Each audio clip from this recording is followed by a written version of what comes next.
Hello, ladies and gentlemen, and female Egyptian jetpackers. My name is Nateson, and in this video I'm going to be talking about how I found my mains. So the first question is, can you have more than one main? And the answer is yes. I myself main Soldier, Roadhog, Pharah, and Hanzo. So let's begin with what a main is. I came up with a very creative and unique definition, and that is the hero you play the most.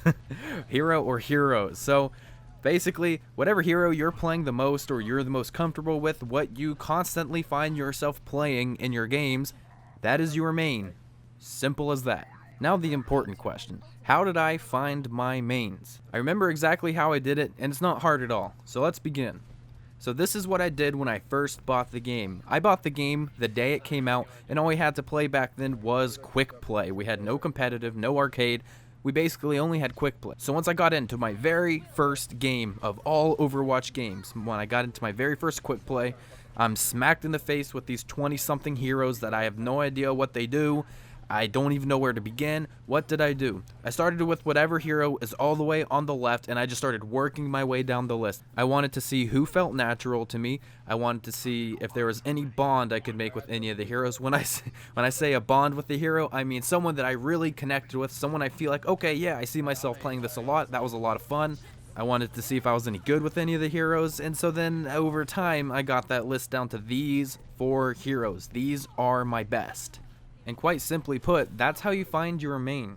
You want to find the heroes that you find yourself playing all of the time in your matches. The people you want to play, the people you do find yourself playing, these are your mains. So now I'm going to tell you why those 4 are my mains, why I chose these heroes, and why they remain my best heroes. So a little bit about me. I have a background in playing Counter-Strike and a background in playing Call of Duty.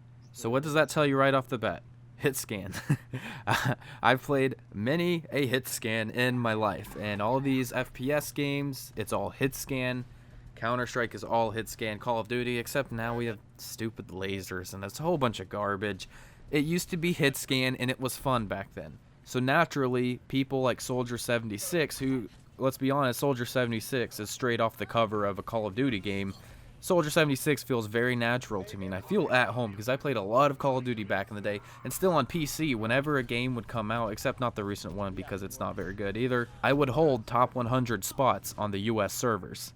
Now into Counter-Strike, I got up to Master Guardian 1 pre-rank patch with some of my friends. I never was able to take it super seriously. I played it seriously for a little bit, and that's when I got up to MG1, which I know isn't super high, but I exclusively opt. I really didn't play with any of the machine guns. Machine guns, I sound like such a noob. The M4 or the AK, but seriously, I was such a good opper, and that's one thing I will always be proud of, is my opping ability in Counter-Strike. I don't know what's with my opping in Counter-Strike, but I've always been able to land these insane shots.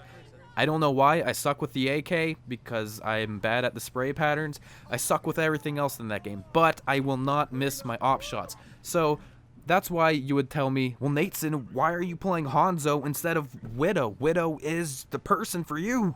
Because if you're an opper in Counter-Strike, I mean, that's Widow in Overwatch. She is the opper in Counter-Strike. Well, that's very true. But there's one key difference. In Counter-Strike, the second you zoom in, when you right-click to scope in, you can shoot.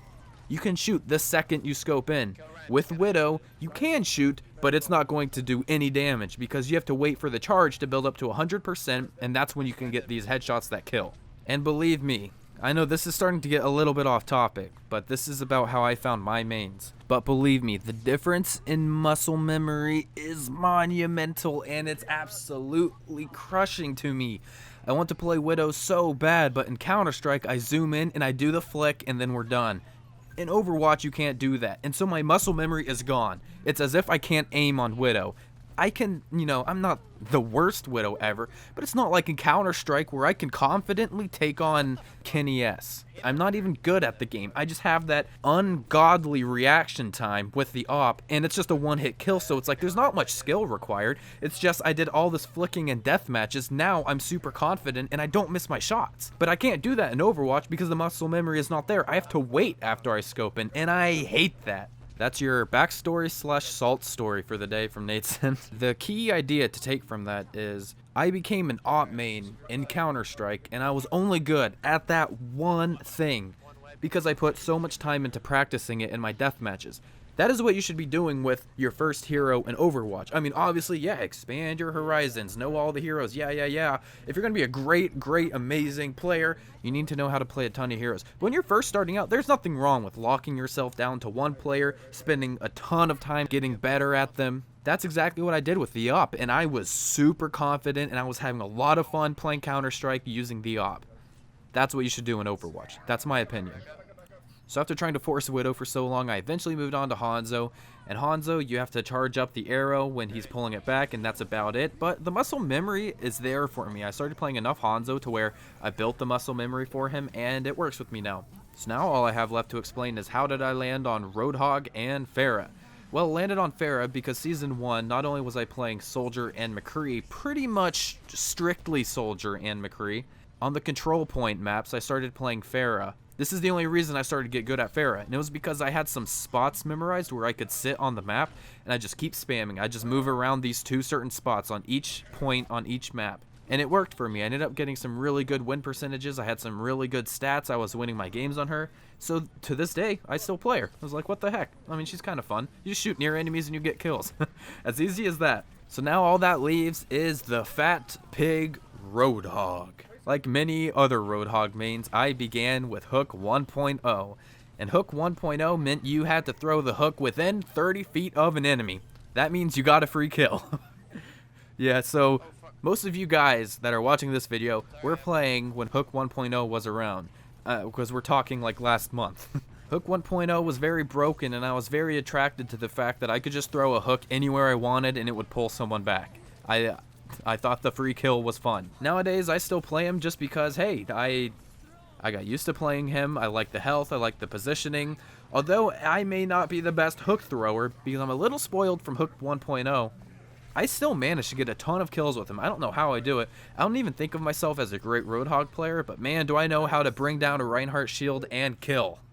His right clicks are deadly. So yeah, that explains why I still play Roadhog. So I want to thank you guys for watching this video. I really hope that you stick around for my next videos. I have gotten so much support in the last week, and I can't believe it. Like hundreds of subs a day type of. I'm not even kidding. Hundreds of subs a day.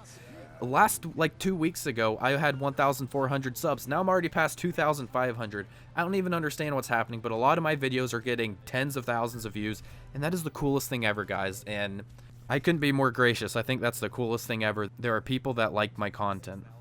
But anyways, guys, I really do hope that you enjoyed this video, and go ahead and leave a like if you enjoyed it, because it does help me out. It seriously does help me out. It's not just a thing people say. Anyways, guys, I hope you all have a fantastic day, and I'll see you at the next video. Take care, everyone.